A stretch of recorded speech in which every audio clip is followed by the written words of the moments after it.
सिक्के के लिए लेते हैं, जैसे एग्जांपल है, सिक्के को एक बार उछाला जाता है। सिक्के को एक बार उछाला गया है। कुल संभावित परिणाम पहले भी मैंने इसके लिए स्पष्ट कर दिए हैं।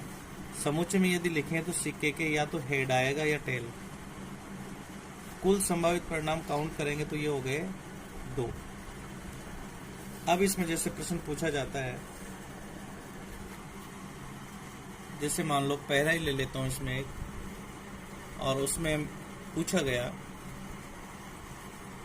कि सिक्के पर चित्त आने की प्रायिकता ज्ञात कीजिए। चित्त का मतलब होता है हेड और पट का मतलब होता है टेल। यानी सिक्का अगर एक बार उछाला जाता है तो चित्त आने की प्रायिकता पूछिए। तो इस चित्त आने की प्रायिकता के लिए अपन अनुकूल परिणाम निकालेंगे। तो यहां लिखेंगे इसलिए चित्त आने का अनुकूल परिणाम। अगर समुच्चय बनाए तो अनुकूल परिणाम देखिए, इसमें केवल एक बार हेड आ रहा है तो ये एक बार हेड लिख देंगे, काउंट करेंगे तो ये 1 आएगा। तो अनुकूल परिणाम 1 और संभावित परिणाम 2 हो गया। इसलिए चित्त आने की प्रायिकता, अब इसको अपन पी से भी रिप्रेजेंट कर सकते हैं, पीए भी लिख सकते हैं। अनुकूल परिणाम 1 बटा कुल संभावित परिणाम 2। इस प्रकार ये प्रायिकता ज्ञात हो जाती है। और ऐसे ही जैसे मान लो आपसे पूछ लिया जाए चित्त की जगह आ जाता है पट, तो पट भी केवल एक बार ही आएगा, इसलिए इसकी प्रायिकता भी वही 1/2 होगी। तो ये बताने से समझ में आ जाता है, लिखने की आवश्यकता नहीं है। फिर जैसे मान लो इसमें प्रश्न पूछा जाए, वही प्रश्न, सिक्के को एक बार उछाला जाता है, केवल एक बार उछालने वाले प्रश्न कर रहे हैं। सिक्के को एक बार उछाला जाता है। एग्जाम्पल लेते हैं दूसरा, कि जब सिक्के को 2 बार उछाला जाता है। जैसे आप सिक्के को 2 बार उछालेंगे तो इसके लिए आएगा कुल संभावित परिणाम। वैसे किताब में निशेष स्थिति भी कहते हैं इसको, अपन इसको साधारण भाषा रखेंगे संभावित परिणाम। तो इसके लिए मैंने पहले भी बताया था कि आप कार्तीय गुणनफल कर सकते हैं। जैसे HT एक बार उछालने से परिणाम आया और दोबारा उछालेंगे तो फिर ST, और इनका कार्तीय गुणनफल कर देते हैं समुच्चय में। पहले ब्रैकेट का पहला अवयव दोनों के साथ बिठाएंगे, दूसरे ब्रैकेट के साथ, फिर दूसरे अवयव को फिर दोनों के साथ बिठाएंगे। तो पहला जोड़ा बनेगा HT, दूसरा बनेगा पहला बनेगा HH, दूसरा बनेगा HT, फिर T का संबंध इसके साथ करेंगे तो ये होगा TH और TT। यानी परिणाम हो गए 4, 1 2 3 4। तो कुल संभावित परिणाम हमारे पास 4 आ गए। अब इसका जो प्रश्न पूछा जाता है, जैसे क्या हो 4 परिणाम आ गए। अब इसमें जैसे मान लो मैं एक प्रश्न ले रहा हूं कि सिक्के को 2 बार उछाला जाता है और प्रश्न पूछा जाता है कि दोनों बार चित्त आने की प्रायिकता ज्ञात कीजिए। अब प्रश्न हमारा है कि दोनों बार चित्त है, तो ऊपर देखना, इसमें दोनों बार चित्त इसमें आ रहा है, इसमें एक बार चित्त है, इसमें एक बार है, इसमें है ही नहीं। इसका मतलब दोनों बार चित्त आने के लिए अनुकूल परिणाम केवल 1 होगा। इसलिए अपन यहां लिखेंगे दोनों बार चित्त आने का अनुकूल परिणाम। समुच्चय में लिखना चाहे तो एक जोड़ा बनेगा HH, इसका मतलब 1 मान आएगा केवल। तो अनुकूल परिणाम 1 हो गया। इसलिए दोनों बार चित्त आने की प्रायिकता जो है वो हो जाएगी अनुकूल परिणाम 1 और संभावित परिणाम 4, 1/4 हो जाएगा। इस प्रकार से प्रश्न ये भी पूछा जा सकता है, दोनों बार पट आने की प्रायिकता, तो दोनों बार पट आएगा तो केवल ये एक जोड़ा बनेगा। इस प्रकार ये हो सकता है। ऐसे ही जैसे दूसरा प्रश्न पूछा जाए, सिक्के को 2 बार उछाला जाता है, दोनों बार एकांतर क्रम में चित्त आने की प्रायिकता ज्ञात कीजिए। अब इसमें एक नया प्रश्न जुड़ गया है, एकांतर क्रम। एकांतर क्रम देखिए क्या होगा, जैसे दोनों बार एच आ गया, ये एकांतर क्रम नहीं है।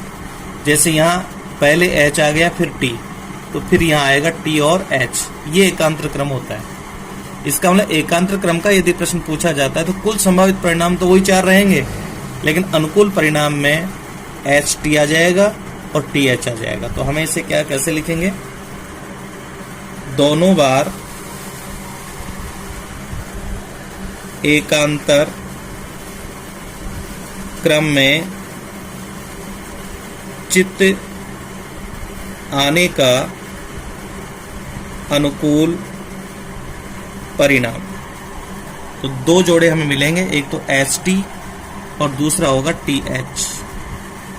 इसका मतलब जोड़े बने 2, तो अनुकूल परिणाम 2 हो गया और संभावित परिणाम वही 4 है।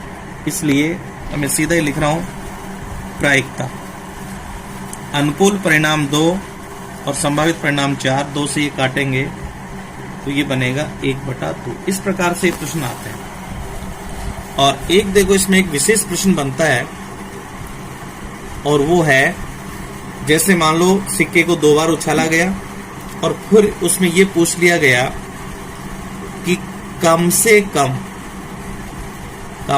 कम एक बार, अब ये चित्त के लिए भी पूछा जा सकता है, पट के लिए भी, एक बार चित्त आने की प्रायिकता ज्ञात कीजिए। अब की बार इसमें जोड़ दिया कम से कम, और वो भी एक बार, और क्या आए, चित्त। तो देखना कुल संभावित परिणाम तो वही रहेंगे 4, H H S T T S T T, 2 बार उछाला गया सिक्के को। अब इसमें लिखा है कम से कम एक बार, तो अनुकूल परिणाम क्या होगा, तो इधर ध्यान देना, कम से कम एक बार।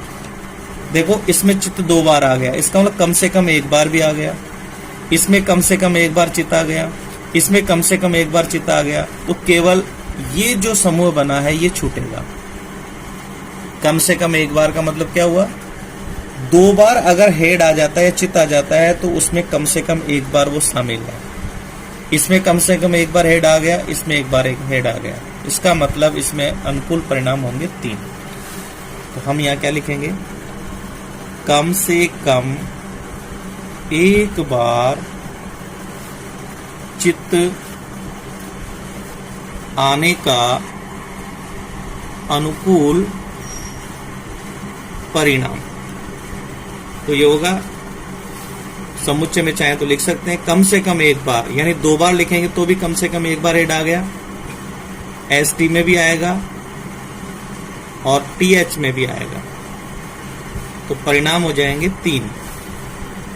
तो कम से कम एक बार आने की जो प्रायिकता है वो हो जाएगी 3/4। इस प्रकार अपन लिख सकते हैं। भाषा पूरी लिखने की कोशिश करना, मैंने डायरेक्ट प्रायिकता लिखी है। ऐसे ही मान लो इसी में प्रश्न पूछा जाता है, अधिक से अधिक या ज्यादा से ज्यादा एक बार चित्त या पट हो सकता है, चित्त या पट आने की प्रायिकता ज्ञात कीजिए। तो सिक्के को वही 2 बार उछाला गया है, तो हमें पता है कि कुल संभावित परिणाम जो हैं वो 4 ही होंगे, और वो होंगे H H H T T H T T. ये दोबारा मैं इसलिए लिख रहा हूं कि इसे बता सकें। अब इसमें लिखा है ज्यादा से ज्यादा एक बार, ज्यादा से ज्यादा एक बार। देखो इसमें ज्यादा से ज्यादा 2 बार हो गया, तो ये शामिल नहीं होगा। हाँ, ज्यादा से ज्यादा एक बार इसमें है और ज्यादा से ज्यादा एक बार इसमें है, और इसमें है ही नहीं, इसलिए अपन लिख सकते हैं ज्यादा से ज्यादा एक बार चित या पट आने का अनुकूल परिणाम।